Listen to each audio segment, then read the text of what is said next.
Russia's large-scale invasion of Ukraine, launched a year ago, changed Europe overnight.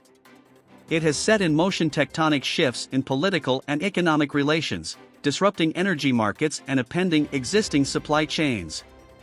It has challenged the very core of the post-World War II European project, peace. The brutal attack on Ukraine has been particularly unsettling for Eastern Europe, which has relatively recent memories of Russian hostility and occupation. This explains why there was such significant support in the region for severe sanctions on Russia, financial, military, and humanitarian aid for Ukraine, reinforcement of NATO's eastern flank, and a warm welcome for millions of Ukrainian refugees. Yet, there are some countries in Eastern Europe that still harbor baffling sympathies for Russia, despite having faced Russian aggression in the past. Slovakia, Bulgaria, and Hungary have stood out over the past year as particularly pro-Russia in their attitudes. A September poll conducted in Slovakia shows that the majority of Slovaks would welcome a Russian military victory over Ukraine. In another survey conducted in May, only 33% of Bulgarians and 45% of Hungarians perceived Russia as a threat. Hungary, Slovakia, and Bulgaria also tend to show the weakest support in the region for European Union sanctions against Russia, according to a Eurobarometer survey conducted in the fall of 2022. These attitudes have been reflected in government policies and rhetoric. Bulgaria and Hungary are the only NATO and EU members to have officially refused to deliver arms to Ukraine, echoing the popular belief that doing so would drag these countries into the conflict. Bulgaria's previous government had to secretly provide Kiev with ammunition and fuel, concealing the fact from the public.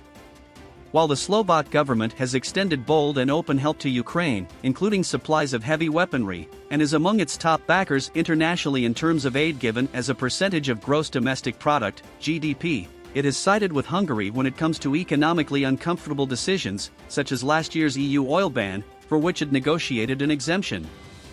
Both Bratislava and Budapest have also threatened to pay for Russian gas in rubles, if push came to shove, following Moscow's decision to receive gas payments only in its currency.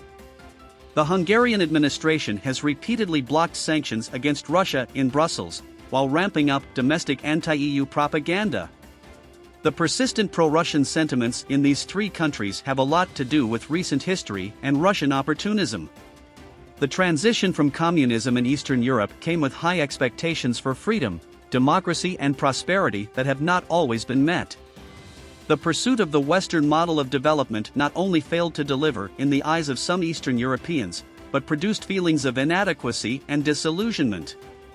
This disappointment created a space for foreign malignant interference, buttressed by the growth of social media and other unregulated digital spaces in the past 15 years. Moscow, using its Cold War propaganda toolkit, cleverly tapped into these anxieties and irrational nostalgia for the comfort of communism, exploiting the ideas of pan-Slavic unity and similarities across languages, history, and culture. This is not just Slovakia, Bulgaria, and Hungary's problem, but the EU's at large, and it must be addressed. Clinging to such attitudes perpetuates the long-standing East-West rift within the EU, weakens the EU resolve on backing Ukraine, and opens the door to Russia's divide-and-conquer tactics. Tackling the economic crisis and intergenerational change in institutions can help mitigate some factors that feed Euroscepticism and pro-Russia sentiments. But they are in no way a comprehensive solution. Pro-Russian propaganda across Eastern and Western Europe should be tackled head-on. The Kremlin has not only looked for new online channels to reach targeted audiences, but also weaponized its diplomats and expanded a network of paid commentators in various European countries, who push its propaganda on traditional media channels. In Bulgaria, for example, a senior member of the previous government revealed that public figures are paid €2,000 to spread pro-Kremlin propaganda in the public space. There are several things that can be done to take the narrative back. In Europe, the war has highlighted the benefits of information space regulation, personal data protection, policies that increase the transparency of online platforms, and understanding of algorithms and content moderation.